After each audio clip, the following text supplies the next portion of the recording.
Hey girlies, I'm Jessica.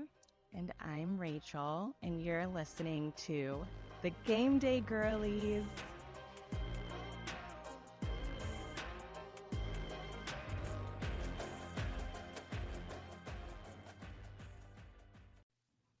Welcome back, girlies, to another week. We are coming off a crazy week of football. So I think the best thing right now is to just get into it because we have a lot to cover. There's so much going on today. I can't wait. And I'm actually excited to talk about it because Yes. we have wins. Yes. So Yeah. there's Amen. happy things to happen. To start off our games from last week, our first game that we picked was Texas A&M at Texas. Mm-hmm. And as I predicted, Texas spoils A&M's season. And what I also, let me give the score. 17-27. So Texas beats Texas A&M by two scores. At the time, Texas A&M is ranked number 3 and was undefeated. And that will both change.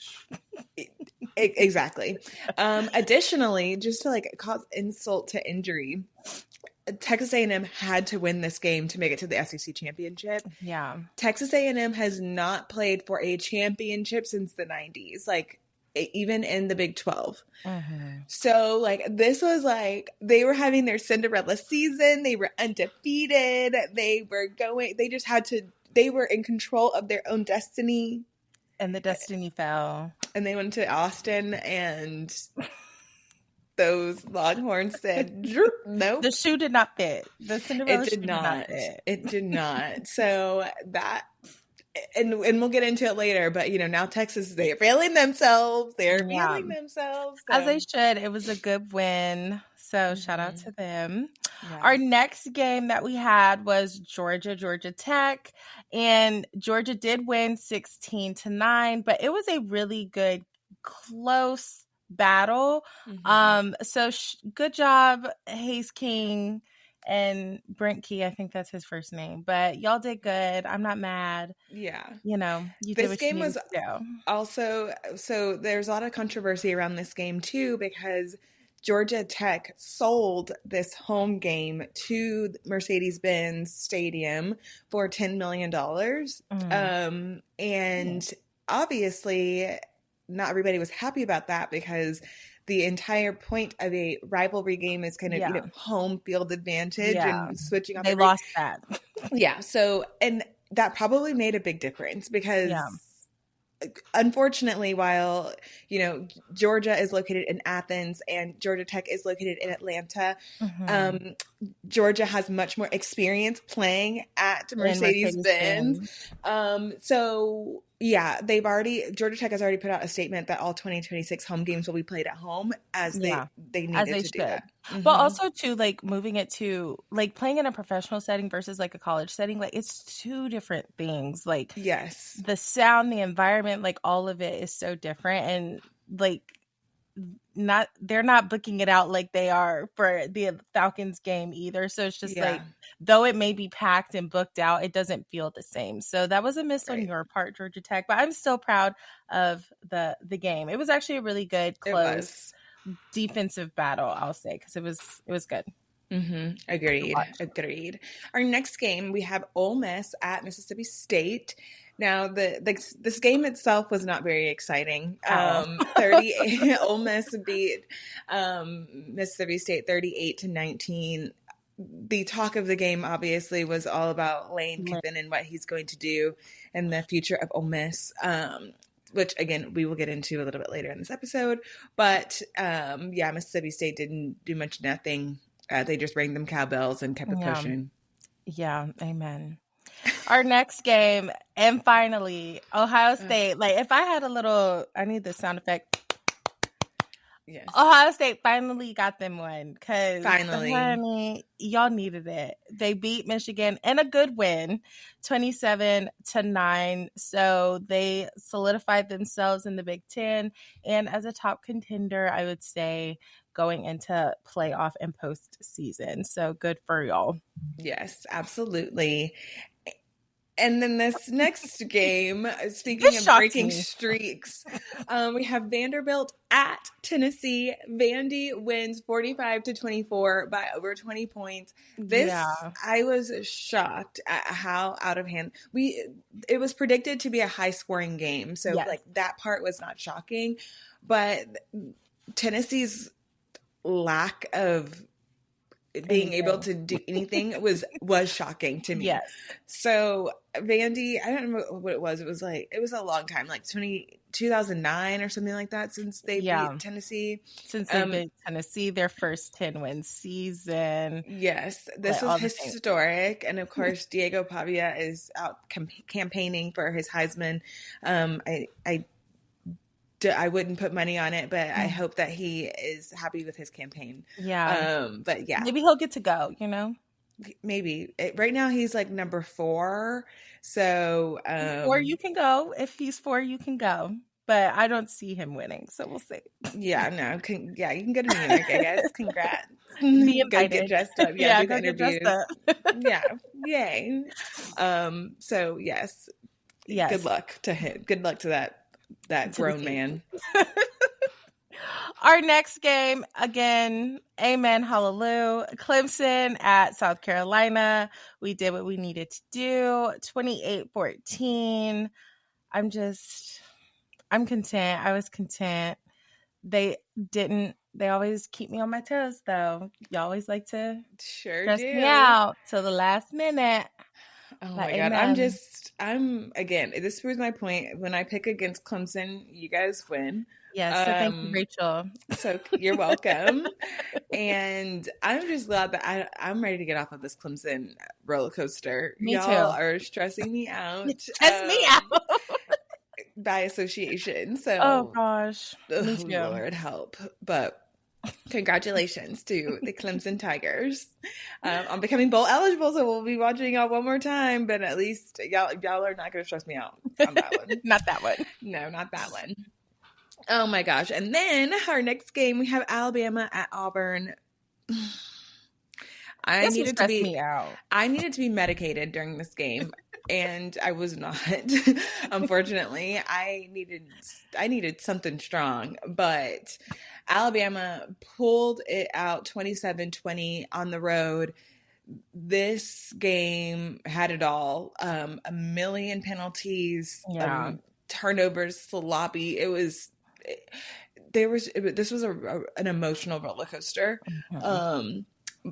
And honestly, we probably shouldn't have won that game. We didn't play like we should have won that game, but thank you, Auburn, for really truly. Like I will say, Alabama, we definitely took advantage of the opportunities given to us, but there were a lot of opportunities given to us. Yes. Yeah, that game, I was stressed for you. I was literally just thinking the whole time, like, oh, pray for Rachel, pray for Rachel, pray for Rachel. Maybe I needed it. I was sitting on that couch praying. Yeah, it was rough. And y'all started off so strong. It was like 17-0 for a little minute. And I was like, okay, well, this is like, looking how it should. So I just flipped and came back. I was like, uh-oh. Like the Cardi B meme. Yes, looking how it should. I love that one. Yeah. And then our last game that we picked was Miami at Pitt. I'm disappointed in Pitt. I expected a little bit more. Y'all gave me absolutely nothing. Miami won 38-7. Boom. This honestly, like looking back at this lineup, everybody kind of did what they were supposed to do, except for A&M, Texas A&M. Mm-hmm. Yeah, and this was a little bit disappointing when it comes to rivalry week. Usually, we see a little bit more of something, but I guess they said Texas. I also feel like Miami doesn't. Not that they don't have a rival, but like. Because last year they played Syracuse. This year they're playing Pitt. Like, the hype isn't, like, really... It's not, like, a true rival. So they're just, like, playing. Right. Yeah, that is true. Why don't they have a rivalry? I mean, because obviously... I mean, I guess they're running out of Florida's teams. Like, Florida State play. I don't know. I mean, the ACC is just all messed up. I mean, how could you have a rivalry, especially whenever half of your conference is on the other coast? Yeah, that's true. But our Clemson isn't in conference. But Florida State isn't in conference. So it doesn't have to be an in-conference rival. They just ran out of Florida schools and Miami's just there. Yeah, I mean, regionally, they're running out of schools. Yikes. And then our last, just to add more spice to the ACC drama, Cal upsets SMU 38-35, ending SMU's conference championship hopes. So that really threw a wrench in that, and we'll get into it, but the ACC is just a hot mess express, honey. But that wraps up our games from last week. We both went 4-4. I know.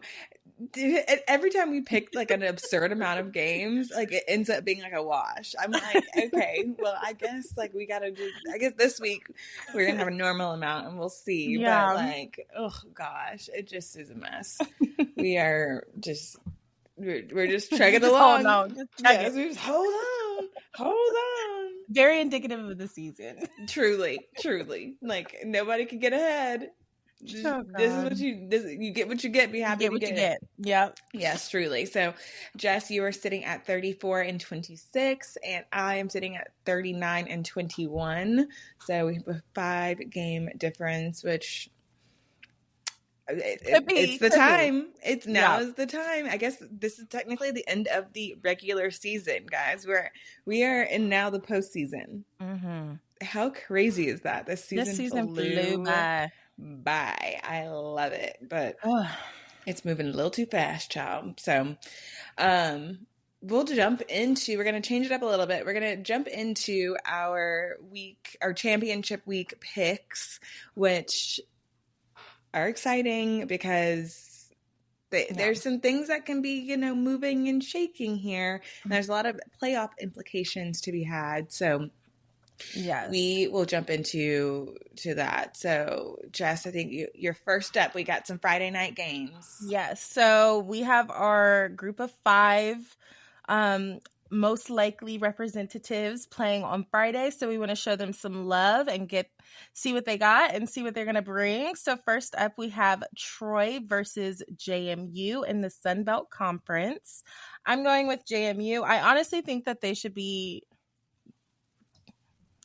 the top group of 5. Mm-hmm. Sue me, the top group of 5 representative, but they're not right now. So I hope they do what they need to do and get in, and yeah. Yeah, well, you know me, I love to jump ahead, and I feel like because of there's some other coaching carousel things happening. So the next game we're gonna talk about is Tulane. Their head coach is leaving. Mm-hmm. So JMU I'm also picking JMU. I agree with you. I believe that they should get in. And we'll just go right into the next game, North Texas versus Tulane for the AAC championship. I am picking North Texas because of the Tulane coaching situation. What's his name? Tulane coach from John Summerall. Yes, it has accepted the job at Florida. Mm-hmm. So that has been announced as of this episode. Yeah. So who knows? Yeah. An interim coach in a championship game with playoff implications on the line. My assumption is that John doesn't think that they're going to the playoff. Otherwise, he wouldn't have accepted that job so early. Literally. I'm just saying. I am also picking North Texas for the same reasons. But I also feel like Tulane as a group of 5 has been a little up and down, which is also why I feel like JMU should be a little bit higher than them. But I just think them not having their head coach is going to kind of change things up and not make them in sync come this game. So I'm also going with North Texas. Yes. Amen. Yes. So now we are heading to our Saturday games, which is our the heavy hitters. So bright and noontime, we have BYU and Texas Tech in the Big 12. I'm going with Texas Tech. I feel like they've been the more consistent team of the Big 12, and this is a rematch. It is a rematch. Mm-hmm. It is a rematch, and I'm picking the tortillas. Tortillas. You know, they say, it's hard to beat a team twice. Mm-hmm. But selfishly, I'm picking Texas Tech because BYU winning poses a problem for me if we don't win. So me as an Alabama. Mm-hmm. So I'm picking Texas Tech. I think they're the better team anyways. BYU has, improved since the last time that they played Tech, but I'm not that much. So yes, sue me. Next game we have is the SEC Championship. We have yet again Georgia versus Alabama. And of course I'm picking Alabama because Georgia can't beat Alabama. Uh-huh. And that's just, we own Atlanta. This is Bryant Denny East is Mercedes-Benz Stadium. So I am picking Alabama. I'm just hoping and praying that we always like to show up in the big moment, when it really matters, because apparently we're procrastinators. So we're going to last minute, get it done in the last minute. Truly, in the last minute of the game. So there we go, Alabama. I don't want to, but I'm going to for the plot. I'm going to pick Georgia. One, because Georgia winning does leave a lot of other question marks elsewhere, where we'll also get into later in the episode. But also my same reasoning with Ohio State. Like, it's time, Georgia, to get you one. Like, let's figure it out. We need to have a little bit more pride here. But I really do think Alabama's going to win, and I'm picking Georgia for the plot. So I would like to make that caveat, but shake things up and have some fun. Yeah. Picking Georgia for the plot. Our next one, and child, I just don't know how we landed here. I'm severely confused. Also, I don't even know who to pick because it's so well, close. I know who to pick, but I'm unsure how Duke got here, but shout out to Virginia. Y'all deserve it, and I'm so happy for you. In the ACC, we have Duke and Virginia playing in Charlotte, and I'm picking Virginia. I think they are the better team, the deserving team, and the team that I think will win. I'm just so confused how Duke even ended up here when we have some better options. And I don't even understand the ACC. So yeah, whatever.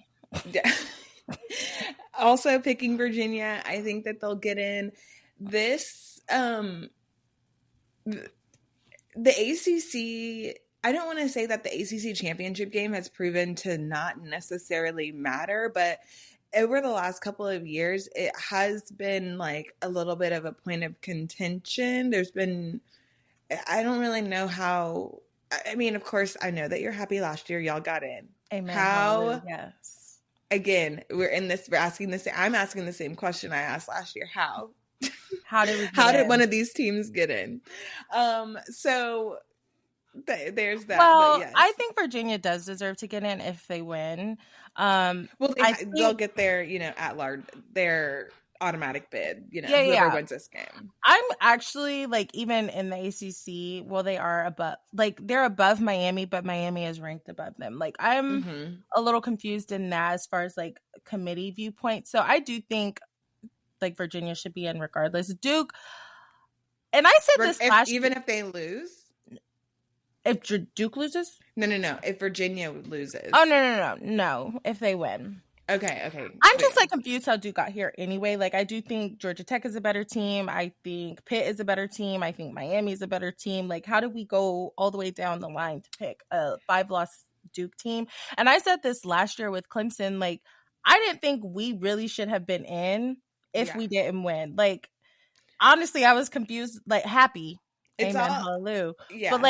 But it didn't make sense to me then. So why we made it in and like how all of that works. Like, I mean, I get it, but it's also just like, I don't think a 3-loss team should be in, and I don't think Duke will make it in if they do happen to win the ACC championship. So it's just like, I don't think a 3 or more loss team should be even Well, Duke contending. will make it in if they win the ACC championship. Will they? Yes, because they won their conference. Are we? Because I thought it was the top ranked group of 5. They said the top ranked 5. They will get in, but that doesn't mean that they don't get an automatic bye. Right. So we didn't get that last year. So whoever wins this game, Duke versus Virginia, they will go to the playoff. And they could very much be number 12. Like they could be, they won't get, their first round bye or whatever, but they will go to the playoff. Okay. So that's where I was confused, because I thought it was just the top ranked conference champion. So then that would potentially put in a group of 2 group of 5. It's confusing how they did it, because with the bracket predictor, because they have Miami in there as a placeholder, right? Because they are technically, obviously, they are ranked above any other ACC. They're the highest ranked ACC team, but it is a placeholder because that place goes to whoever wins the ACC. So. That is why they were like, Miami probably won't get in, because there was a couple of weeks ago, there was no way for them to actually get into the conference championship. Right. So they were like, I have a headache. And just for my own sanity, I need Virginia to win, because I, as an ACC, like, I really didn't think Clemson deserved it this year. I really don't think Duke deserves it this year. So Virginia, just do what you need to do, and let's lay it to bed, because y'all got me pulling out my hairs. Yeah, so it is very interesting, and this also brings up kind of the thing around, all these tiebreaker rules, because the conferences are so large now that you have these tiebreaker rules and some head-to-head rules, all depending on which conference you're in and their different bylaws or whatever. Yeah. But because not everybody played each other in the ACC, and there is a lack of head-to-head matchups within that top 5, essentially, then they went into whatever other metrics that the metric that ended up getting Duke in, I do know, again, a mess, is that their win percentage within the conference was higher than the other Miami, Pitt, Georgia Tech. Yeah. So that's how they got in over the other ones, but a mess. Yes. So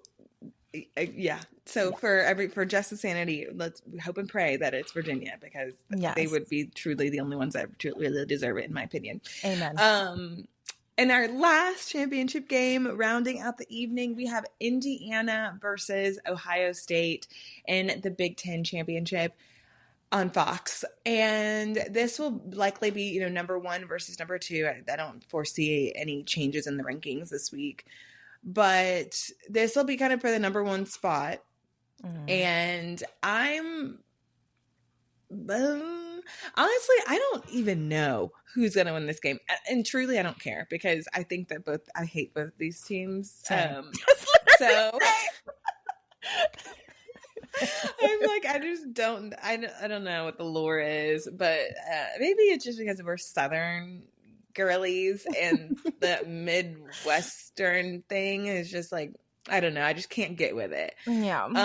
So I think I hate Indiana less, so I'm gonna pick Indiana, and I think that Ohio State really hasn't been tested either. I mean, Texas week 1, cool, like it was a close game, but I do believe that Indiana is I think Indiana is gonna pull it out. Yes, I agree. I am also picking Indiana. I don't have a reason. And again, like, I really don't enjoy either of these teams that much. I think I don't like Indiana a little less. Yeah.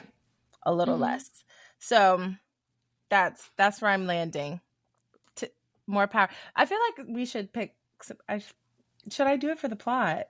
To change it up. We have like all the same teams. Well, you picked against Alabama, so. I know, but that's only one game. Do you? I'm trying to win. I mean, I don't think it's a bad Actually, pick. I am going to switch. Okay. For the plot. Again, I don't care. I really don't care. Whoever wins. She doesn't care. More power Period. to you. Okay. Period. So all that hullabaloo, wish-wash, the mess that is going on, especially in the ACC, leads the question to now the teams that are outside looking in and who should get a bid potentially into the playoffs, assumptions being if Alabama loses in the SEC championship or BYU loses in the Big 12, or potentially both of them losing, that would free up 1 to 2 spaces in the top 11, giving them a chance to play. So the teams that we are reviewing, should they get a bid? Miami, Vandy, or Texas, and I will even throw in Alabama, BYU, should they lose. So should Alabama lose, put them in. Should BYU lose, put them in. So, Rachel, what are your thoughts? So, as of right now, if Alabama loses or if BYU loses, and I wish I need a visual. Basically, because I went back and looked at all this because I was like, I need to know the history of how this has worked in the past. As of right now, BYU would not, if the rankings, went through, BYU would not be in the playoff. Alabama has like the last at-large bid, let's say. If Alabama lost the SEC championship, it would be the first time that a power conference title, a team that played in a power conference title was skipped over by the committee that they lost in their title game. So the precedent that is set is that, yes, conference championships matter, but they don't eliminate. So my what I am saying is that Alabama is going to be in regardless, and regardless if they lose. Okay, Texas is never getting in. There's no rhyme reason. Right. There's unless God came down themselves and picked them up and brought them to the top. There's not that's not happening. Vandy definitely not happening. And I think Miami definitely not happening. I believe that the teams that we see, with the exception of Miami being replaced in the bracket that's published currently with whomever wins the ACC championship, I think that will be that. Now, if BYU wins and beats Texas A&M, Texas Tech, this poses an issue because at that point BYU has to get in, and I don't see Texas A&M necessarily falling out of the rankings. Or, oh my God, I keep saying A&M. Texas Tech falling out of the playoff contingency. And so that really poses the biggest, I think, question mark for me, because I'm looking at the other teams, which at that point it's Notre Dame, because they're not playing, right? They don't have a conference, so they're not playing in the conference championship. So that is the thought, and some people have floated that Notre Dame could get kicked out because essentially their resume is not as strong as the others. So I don't know if that even answered the question that you asked. No, I think it did. I agree with the BYU loss. Alabama's in regardless, and then because they're not in, right? Like, Alabama win, BYU. Well, Alabama will be in regardless if they win, but BYU lost. Like, Alabama's in, and I think the teams stay as is. I think with the BYU win and an Alabama loss, I think that's the scenario where we could see a lot of this happening. My opinion, I do not think a 3-loss team deserves to be in.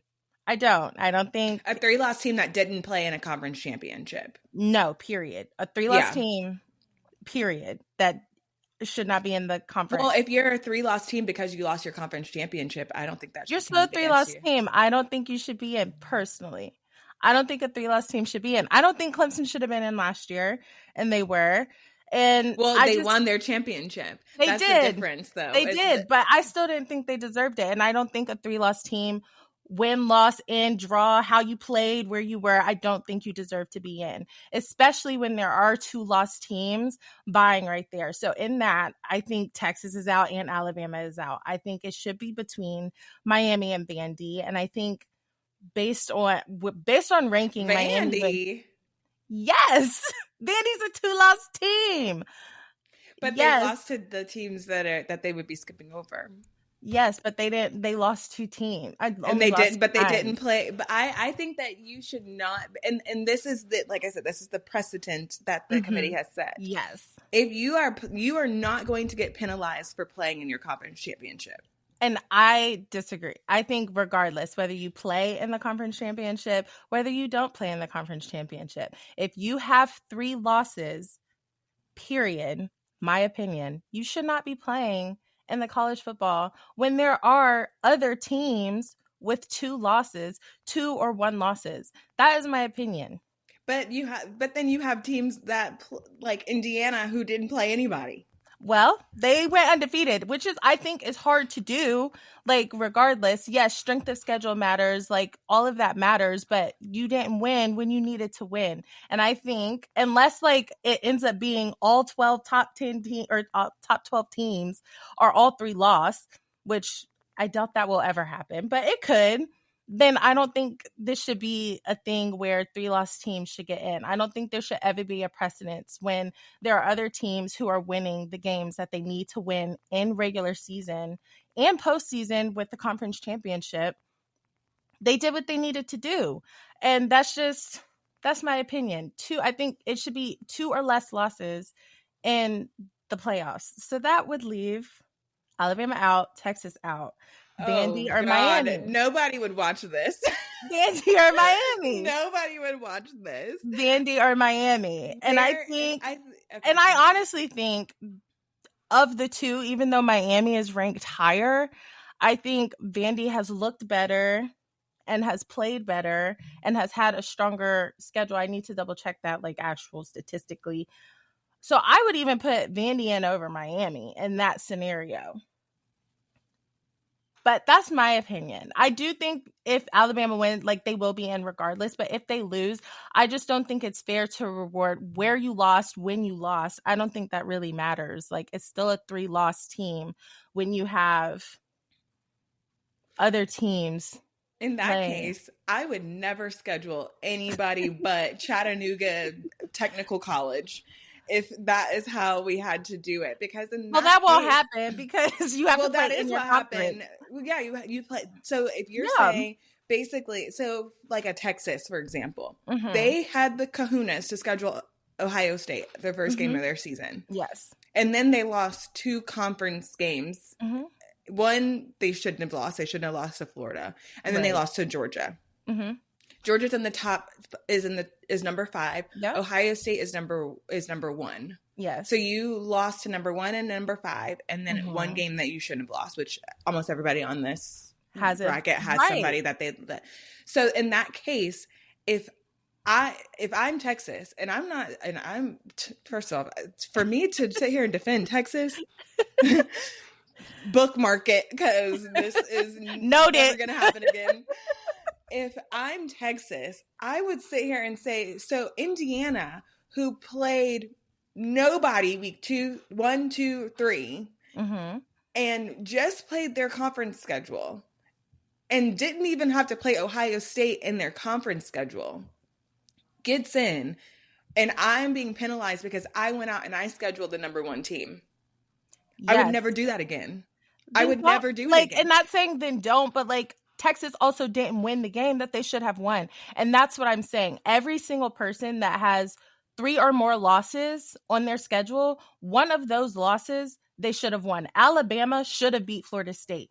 Texas should have beat Florida. And that's what I'm saying. They didn't win the games that they should have won. So now they're penalized. Every single team, if you look, 3 or more losses, it's a team that you should not have lost to. So no, I don't think you should be, like, I do think you should be penalized 3 or more losses. Well, I think we're kind of talking about 2 different things, because we're talking about 3 losses at the time of the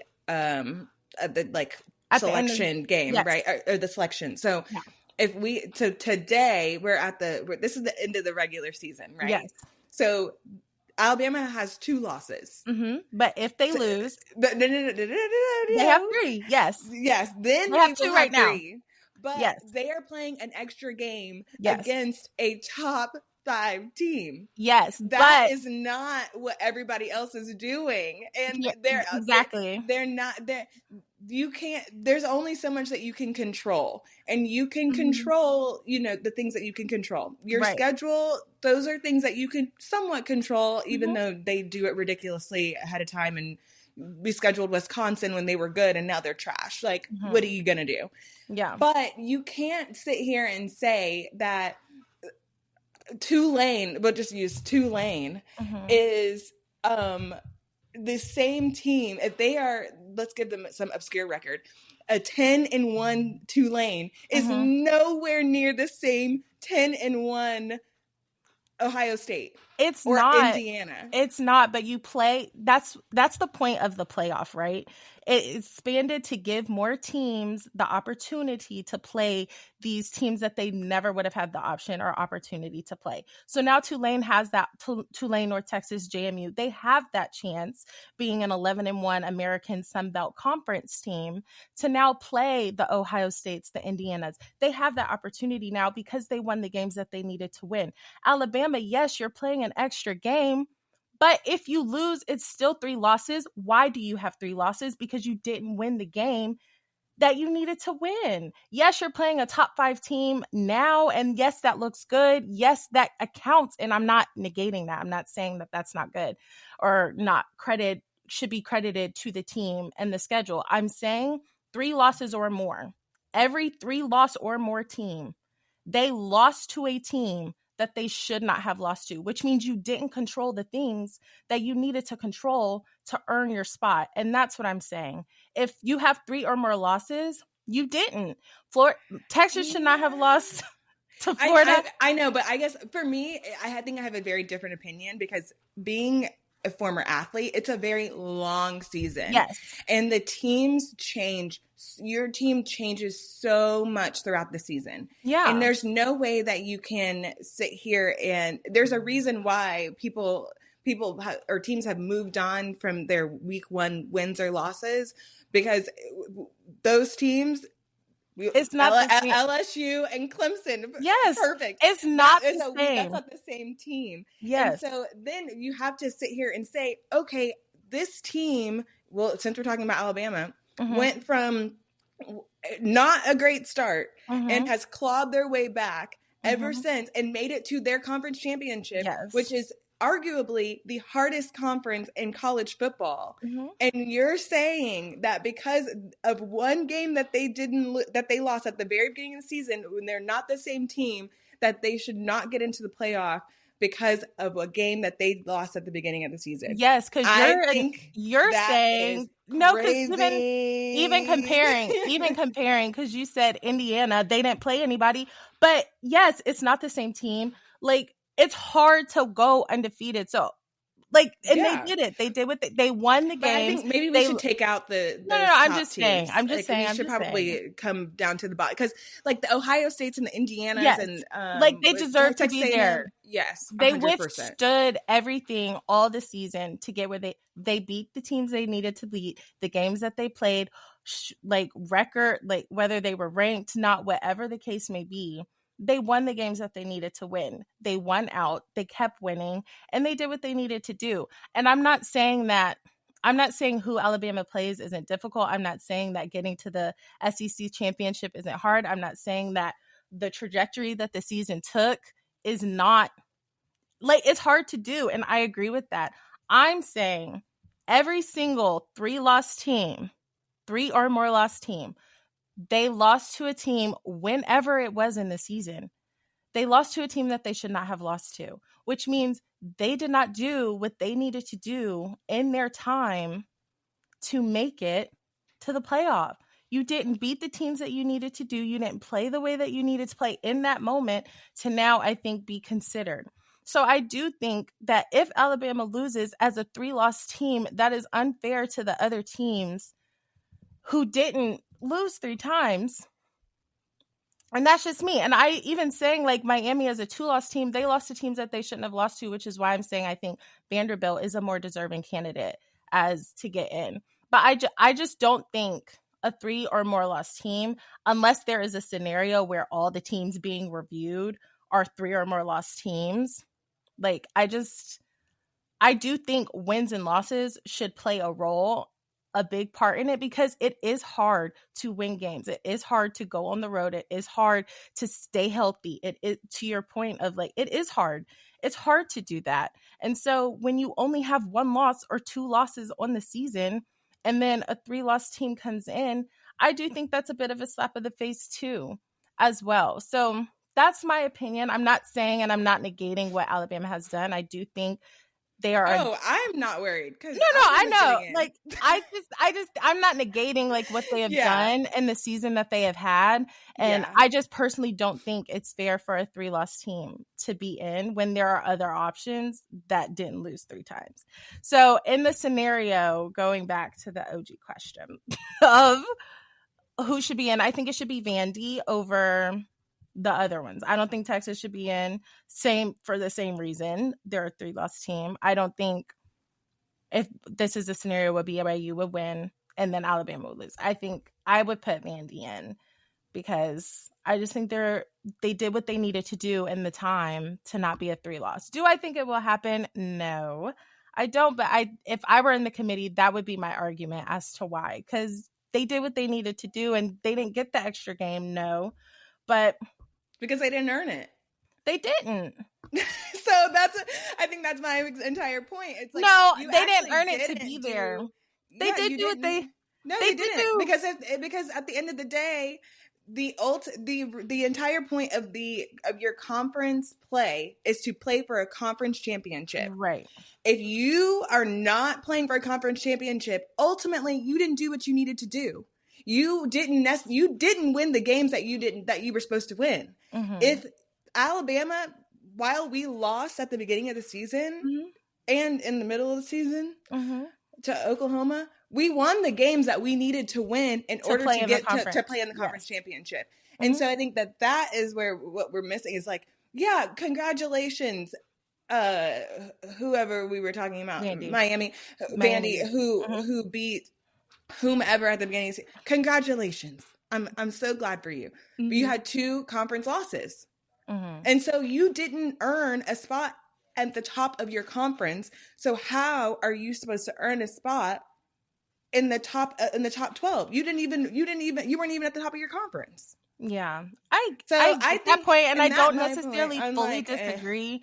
I just don't think a 3-loss team should be in conference win or, like, conference play or not. I don't think that's fair to the people who didn't lose. Like, I don't know.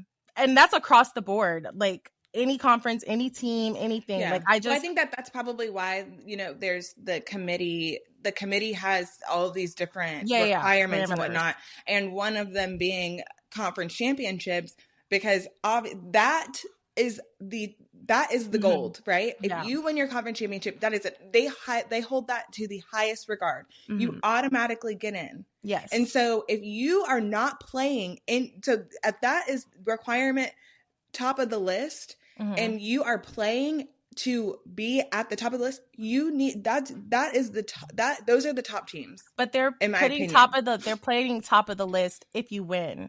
So if you lose, and that's the scenario of what I'm saying, of, like, yeah, you play, but you still lost. So now it's like, one, I think it's two, how you lose when you go, you play, how you like all of that looking at. But you're saying, and agreed, of you go, you win. That's what they prioritize, conference championship. You're in, you're in. And so now it's like looking at it of, okay, well, you didn't win. So but now you let's played. look at everything else. That's the thing, is like, I think that for okay, me, yes, and we'll move on from this. But the entire point is that it's really hard to even play in a conference championship game. It's really hard to, even in basketball, not all conferences, you don't automatically go to your conference tournament, your conference championship tournament. You have to do certain things in conference play in order to qualify you to get there. Yeah. So that qualification, that you even were in that game to qualify. So that means that if the Big Ten, there were 8 other teams that were worse than you in the conference. And I agree. You play. But even then, looking at ACC, like Duke wins, they're in. I don't agree with that. Like, but they'll be in. And I just, something like, I don't agree with that, because they have 5 or more losses, and just because you win, you're in, like that sort of thing. But they hold it to that esteem. So just because you're in and you play, I don't think it should be held to the high esteem, because you're looking at other teams where it's like, but that's how it is in every sport. It's like, no, if you win your conference, like, because it's so hard. No, I get that. It's so hard. It's like, I'm just saying, like, if you play, I don't necessarily think it should be held to the as high as a no. I don't. I agree with you there. I'm not saying I want to be clear. I'm not saying that everybody that plays in their conference championship should get in. That's certainly not what I'm saying. I'm saying that if you were in before your conference championship was played, then you losing your conference championship should not disqualify you from being in, because you played a game against the other top team in your conference that nobody else had to play. So that for me is the thing. Same thing with like those people in, again, basketball. I know we're in basketball season. But they go to win their conference tournament, and they're in. They literally could be the worst team in the conference, and they had a fluke. And now you're in the NCAA tournament. Yeah. What are you? Because it's hard, and so I think that is the point that I'm trying to make, is that if you are in before you play a game that nobody else had to play, then you should not be penalized for losing that game. And historically, people have not been penalized. And so, I don't know. For me, I think like in any other scenario, like, because even if BYU loses, they're a 2-loss team. Like, I think they could run their hand in and throw in their hat potentially because they're top 11, but they're out because the group of 5 in the ACC are in right now. So like, even looking at a BYU situation, say Alabama and BYU lose, like in that scenario, even 2, I think BYU should be in, because they would have 2 losses.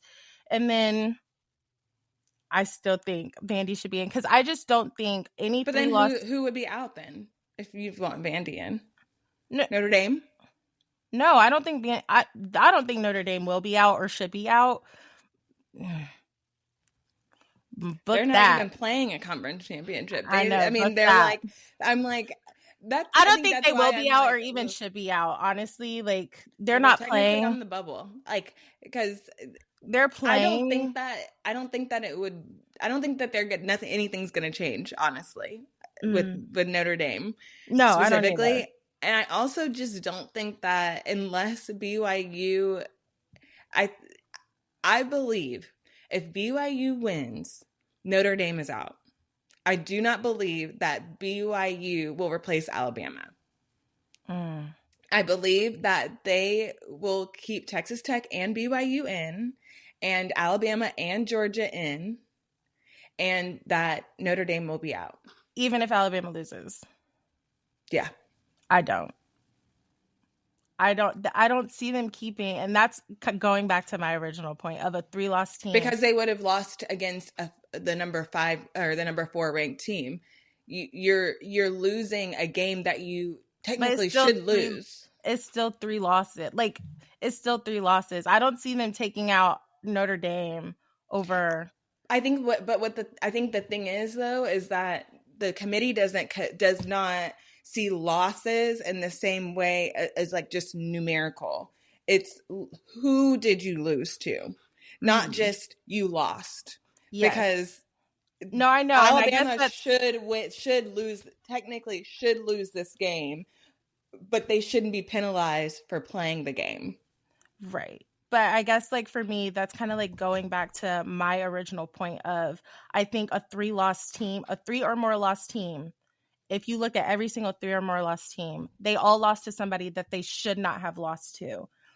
And Notre Dame's 2 losses were to 2 ranked teams, the number 3 current team and Miami, number 11. So they didn't lose to somebody that they quote unquote shouldn't have lost to. And so looking at that, but Miami did. So then it's like, just looking at the win losses of who did Notre Dame lose to. They lost to a ranked Miami and they lost to a ranked Texas A&M. If Alabama were to lose, they would have lost to, yes, a ranked Georgia, yes, a ranked Oklahoma, and Florida State. So it's like, and a ranked Georgia in the conference championship. Looking at that, it's still a 3-loss team. And so that just goes back to my original point of every 3 or more loss team, they've lost to somebody that they shouldn't have lost to in the season. So I don't think that a 3-loss team should be in there. So, well, we shall see. We shall see. And there's a lot of scenarios that can happen. There are a lot of scenarios. It would be truly unprecedented if a conference championship loser did not get in, and they were in previously. And I don't see history being made this year. So, we're going to see, but there's a lot going on outside of the playoff kind of situations. We have a lot of coaching carousel updates. Arkansas has hired Memphis coach Ryan Silverfield. Auburn hires USF head coach Alex Golesh. I think that's how you say his name. Golesh. Florida State hires UConn head coach Jim Mora. And then Florida finally moves on from Lane and hires Tulane head coach John Summerall. So, and there's a lot of things have happened. And of course we talked about what's his name? James Franklin will go to Virginia Tech. We talked about that a couple weeks ago. So, left up in the air is Cal and LSU. Infamous. It is currently 3:23 p.m. Eastern on Sunday, November 30th, as we record this, and there has not been an official announcement from Lane Kiffin or Ole Miss or LSU as of this time. However, the Twitter and the Reddit are very much blowing up, and it has been allegedly confirmed that Lane will go to LSU. Currently, it seems as though he is plotting to take his entire offensive staff with him, and there's and the reason for this delay in announcement is that they are kind of figuring out the specifics around what that looks like. And I think that because of this, it's probably safe to say that Lane will not be coaching Ole Miss in the college football playoff. So, how dramatic, though, if he is. This is so dramatic. In general, this is dramatic. This also does open the door for the committee to make an example out of Ole Miss. Unfortunately, we did see it a couple years back with Florida State, where the committee does technically have the ability to change a team's ranking based upon the availability of key players and coaches. This does, again, open the door for the committee to say, Ole Miss, you're out because you no longer have your head coach. Now, Ole Miss has had a historic season. This is like the first time that they have a 10-win first 10-win season in I think ever. If Alabama had lost to Auburn, they would have played for an SEC championship, which was had never happened. So this will be their first playoff appearance. There's a lot riding on this. This is like the Cinderella season of Ole Miss. And now Lane has literally taken it over and has all this foolishness. Made it worse. No, literally. I'm like, Lane, you just became everybody just started liking you. I don't know if anybody here remembers. Lane wasn't a very likable coach for a very long time. Rolled up. He was not very likable, and people did not mess with Lane. And then, people started, they were like, okay, Lane, you're funny. You'd be on the Twitter, you'd be clapping back like hee hee ha ha. We like up Lane. With pop culture, exactly. And now he's back in his villain era, and it's not. People are not here for it. Yes, not here for it. But I mean, I don't know. On game day, Nick Saban and Kirk Herbstreit said that they thought that Lane should be able to coach his team in the playoff should he take this LSU gig. It is a little bit hypocritical. I love Nick. Nick, you are. Please don't. If you don't take this the wrong way. Don't take this the wrong way, Nick. But I do remember whenever Lane took that FAU job. And we at Alabama were playing in the national championship. You sent him packing. He did not get to play. He did not get to coach in that game after he took that job. But now you're singing a little bit different. He's old and retired. Yeah, he said, "Shoot, this ain't got nothing from a to do new with me lens. now. I can speak how I'm writing for my boy. So I will say, I have to point out the hypocrisy. Yes. I do believe, Mr. Saban, this is a little bit hypocritical, but I don't know. We'll see. I don't think that he'll be coaching in this game. I don't either, and I think one, this does ultimately like hurt the players the most and like their potential. And as far as like them, and as far as like the committee switching them, I don't see them kicking them out. I do see them moving them down in such a way that they no longer have a home game. I think that is the potential, because right now they have a home game I think they're 7 or 8. They're 7. Yeah, so they have a home game. I see them moving to now have to go on the road. I don't see them punishing. I don't see the committee punishing the players so much so to kick them out entirely. To kick them out entirely. But I just think that all of this is kind of like a hot mess. I know we kind of talked about it a little bit last week or week before. I don't know. It's been the carousel all season pretty much. Yeah. But when Nick Saban kind of went on and was basically saying how there really needs to be checks and balances and the coaches should be able to coach at the end. And I agree. And I do think like Lane was pushing for that. And that was kind of also a lot of the delay. And I'm not sure who initiated the ultimatum. I want to say it was Ole Miss, but someone can fact check me. But basically, it's also just crazy. Well, sorry, go ahead. No. And then I was just going to say, like, so kind of now his decision is being rushed when ultimately he wanted to finish the season with the team. And so it just kind of, it's ultimately just hurting the players more. And especially if he takes the entire offensive staff.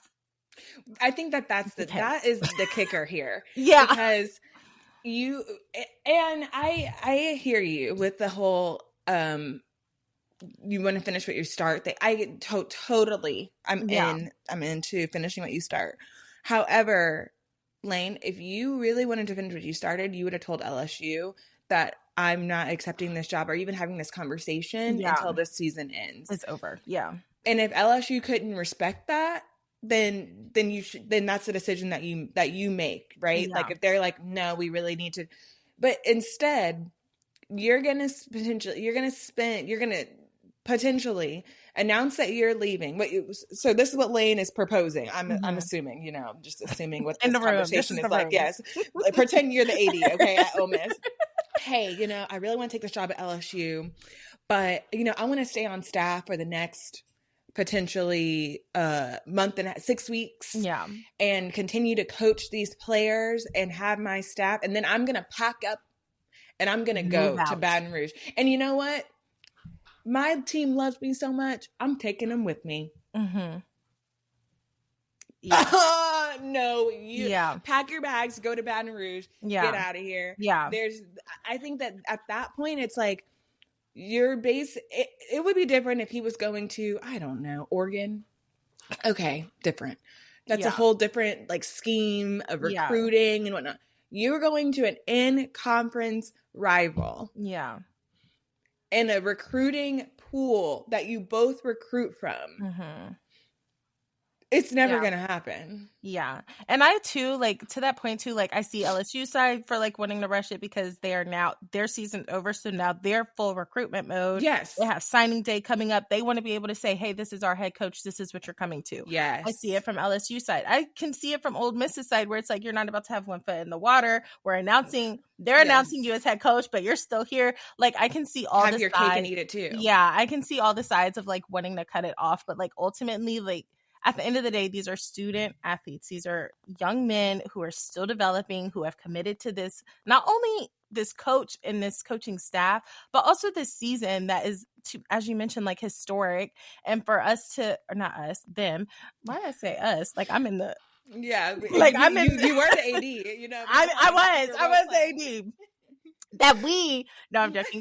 That they now could be snatching from them. And I just feel at the end of the day, all this money aside, all this other stuff aside, we're hurting the people and the students and these young men who have devoted themselves and committed themselves just as much, if not more, than these other people. So I think we really need to, as things continue to evolve and change, keep them at the forefront and prioritizing their well-being and not always, it doesn't always have to be about $1. Obviously it's money's important, but we are hurting these people who have left their families that have spent their entire lives committing to and now committing to this program, and whatever happens, all the things that you say and do and practice, all this stuff that they're committing to, and we're kind of just forget y'all, this is what I need. And I don't like that aspect of it. So I believe what Nick said was, or